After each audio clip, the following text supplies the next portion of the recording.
So I went shopping today. This is one of the things I got. It's a Pelican 1120. And I'm going to use this to make a blimp for my camera, 5D Mark II, or I might make it, because it's a little bit smaller than what usually is used. People use the 1150 or, yeah, 1150 usually. So the 5D Mark II fits almost perfectly into the case, so I don't think it's going to be big enough for the 5D Mark II for a blimp. But I think it'll be good for my SL1 or maybe the T2i or T5i or something of a smaller body. This is a 5D Mark II into the case for the blimp, and a blimp is for doing unit stills on a movie or TV set. So if you're on set and you want to take pictures for the production or for posters or whatever, then you use a blimp to encase your cameras to cut down the noise from when the shutter's released. Or you don't want it to be making noise while they're rolling and while sound is recording. So you want to build a blimp or buy a blimp. A Jacobson blimp is really good. Or you can just build one at home, and that's what I'm going to try and do. I don't think the 1120 is going to be big enough for the 5D Mark II.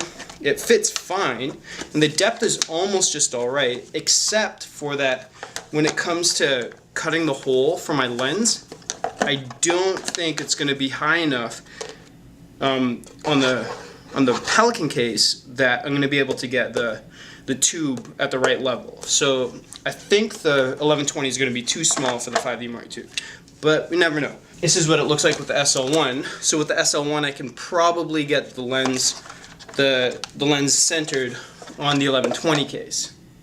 So I think the SL1 is a good candidate. I think the SL1 is a good candidate for the 1120 blimp, but then here's the T2i, which is kind of the same size as the T5i. And also seems like it's a good candidate for the 1120 blimp. And it's a good enough camera to doing unit stills. It's a good enough camera for anything, basically. If you're doing anything that's going straight to the internet, then this T2i is fine. Perfect for doing videos. The nice thing about the T5i is that it has the articulating screen. That's one of the only things that I really like about the T5i compared to SL1 or T2i. But I also have small HD DP4 viewfinder, or whatever it is, a DP4, that I use on my cameras, so I don't really need the articulating screen. And if you drop the camera and the articulating screen is out and you break it off, that totally sucks. But with, I guess if you drop the T2i with a small HD monitor, that sucks even more. Never mind.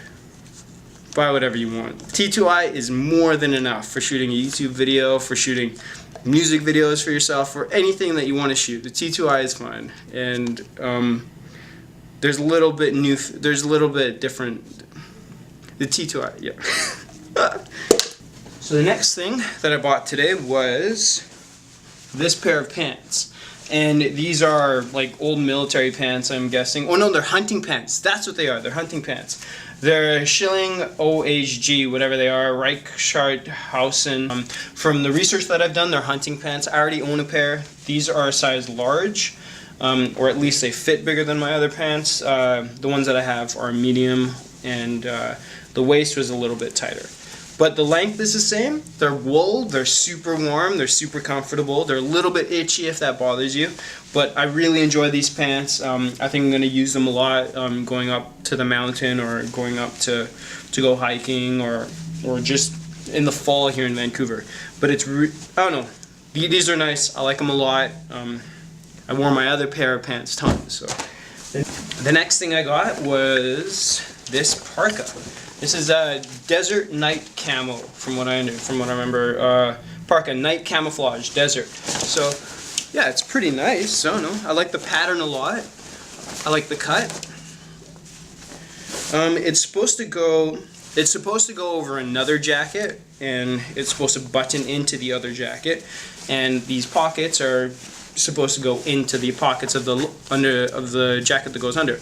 But that's all right. Maybe I'll make a pocket that goes. Maybe I'll make a pocket for this parka, and I'm not sure yet. I'm not sure what I'm going to do, but I think I might take the cuff, because right now it's just elasticized, and I might undo it and then make it a little bit nicer. Make a nicer cuff for the jacket, for the parka. That's super easy to do. If you guys want, I can show you how to do that. It doesn't take a long time. You just need a basic straight stitch sewing machine. Yeah, but I really like this Parka. It's a nice length on me. I'm a little bit tall, and my arms are really long, so this fits perfectly. I like it a lot. The next thing I got were these, the men's down mitt. It's from Canada Goose, and these are supposed to be super warm. I'm thinking that they're going to be super warm. I'm going to be very happy with them, I'm sure. It's between these and the North Face gloves. Gloves, because they're individual fingers, my hands tend to get cold in gloves, so I'm looking forward to having these mitts. I work in conditions at nighttime, in the rain, in the snow, outdoors a lot, and I really want to have warm hands. Last time I was working a couple nights ago, my hands were freezing. They started seizing and numbing up, and I had to use my soup to keep my hands warm, and they weren't getting warm. And I'm pretty sure these are going to keep me really warm throughout the winter. And here in Vancouver, it rains a lot. I go to the mountain a lot, and I go skiing and snowboarding. And I think these are going to be triple duty gloves. So they're going to be for work, skiing and snowboarding, and hiking, or just walking around the city. But I really enjoy these gloves. They're a little bit expensive. They're $125 before tax. I think, though, they're going to be a good investment. If these aren't a good investment, I'm going to sell them, try and recoup some money, and then I'm going to try the Arc'teryx gloves. Those look really good. They look totally at another level than the Canada Goose gloves, because they're made for your hand, not just... the pattern's way more complicated than the Canada Goose pattern, or even the North Face pattern. But I think I'm going to be happy with the Canada Goose, and if I'm not, I'm going to go for the Arc'teryx. The next thing I got was this bag. It's a messenger bag. I got it for super cheap. I buy used stuff a lot. I don't buy new stuff very often, but when I do, I try to buy not made in China stuff, but Canada Goose made in China. I bought some Nikes the other day made in China, but they're really nice.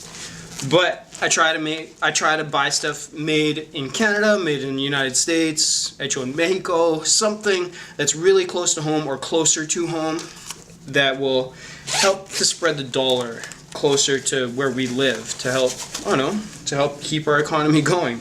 But anyways, this is, I don't know, it has Global Relay, Gastown Grand Prix, which is a bike race here in Vancouver, in Gastown, Vancouver, and they have, I think it's a global relay they kind of put on. So they have the Grand Prix in Gastown, they have a Grand Prix in Ladner, and a few other cities. It's pretty cool stuff. Anyways, this bag is an Alchemy Goods bag made from reclaimed bicycle inner tubes. And they have an iPad case, MacBook case, another messenger bag, it looks a bit bigger. And then they have totes, shopping totes, which is kind of cool, and then a smaller messenger bag. I'm sure they have a whole bunch of other stuff. But it's alchemygoods.com, made in Seattle, Washington, close to home, made in America, that's always dope. Printed on recycled paper, if you believe in recycling. Or if you believe that recycling is good. Contact us to discuss your next project. Interesting. Maybe they do custom, or they do. We have many options for customization and co-branding, and we also contract manufacture. Oh, very cool. You can have your stuff manufactured there. Alchemy Goods. I don't know. Maybe you can make hats out of this. Maybe you can, I don't know, make a jacket. You can do a whole bunch of stuff with reclaimed materials. What else could you do with this? You can do iPad cases, iPad mini cases, tablet cases. You can do a whole bunch of stuff with this. That's really cool. Go to Alchemy Goods. I've never even been to the website, but this little postcard that came in this bag that I bought used, I didn't buy it new, it wasn't given to me or anything. Yeah, you can do a whole bunch of stuff. You can do winter hats, you can, I don't know, I'm sure they have a technique to make it waterproof. Maybe gloves, like the outer part of gloves. What else? Binder cases, or like, maybe not binder, yeah, maybe like the zippered binder case, that'd be kind of cool, I don't know. Yeah, anyways, this is a little sticker, Alchemy Goods, turning useless into useful. That's awesome. So anyways, this is the messenger bag. Has a pocket for my laptop, your laptop, and then another pocket. You can put all your cables and whatever in there. Today I had the hunting pants and my 5D Mark II with the 70-200 lens, and it fit fine. The pants and the lens and the camera fit fine. Went just to the top. I wish there was kind of like a flap to keep the elements out of inside the bag, but whatever, it's cool. I can sew something on this very easy. In the front there's Velcro on the flap. It's not easily opened, so that's very cool. Has a little strap here for a carabiner for keys maybe, or I don't know, flashlight. I don't know, maybe a bike light you can put on there if you're using this on the bike. There's a front pocket, wide front pocket, very nice. These clips are very high quality clips, it looks like. Yeah, National Molding, Farmingdale, New York, Stealth. Well, there we go, another American product. But the webbing is really nice. The webbing on the front straps is high quality webbing. It looks like it's not that cheap kind of crappy loose looking webbing. This looks like high quality stuff. It's not gonna tear. It's not gonna look ratty after a few months of use. It's gonna keep its shape and keep its form and stay new looking for a long time. I'm sure of it. My mom used to use this kind of webbing. She did repairs for firefighter bags and all this kind of stuff, and I learned to sew from her. And this is high quality webbing, I can assure you. And the strap is really nice. It's looks like seatbelt webbing, high quality again. It's not crappy webbing. It's not gonna bind. It's not gonna kind of like fall apart and stuff. I don't know how to explain it or how to articulate what I mean by that. But if you've seen crappy webbing, you know what I'm talking about. It's a quick release, so you can shorten the strap up very quickly or lengthen the strap. I'm kind of tall, and I had to take the strap and make it as long as possible to have it at a comfortable length on my body. Which is fine, whatever. It doesn't bother me too much. A little bit longer might have been okay, but maybe with my camera in there and all the gear, maybe shorter I'm going to like better. I'm not sure yet. But the one thing I did find about this bag already, walking around today, is that when it's on your shoulder, it's very, very slippery. Like, it falls off very easily. It's not gripping on anything really. So it might be easy for me to kind of sew on like a textured rubber kind of thing. Probably just hand sew that. I don't think I'd pull out the machine to. That'd be kind of annoying. I don't have a walking foot, but yeah, or maybe put a shoulder strap on here. And that might be even more convenient to have a shoulder strap, because then it kind of goes through the shoulder strap. And yeah, so I've really enjoyed this bag already. I think it was a great find, a great buy, super inexpensive. I paid like $10 for it, which is crazy. I don't think you could get it new for $10, but you never know. I have no idea how much they cost.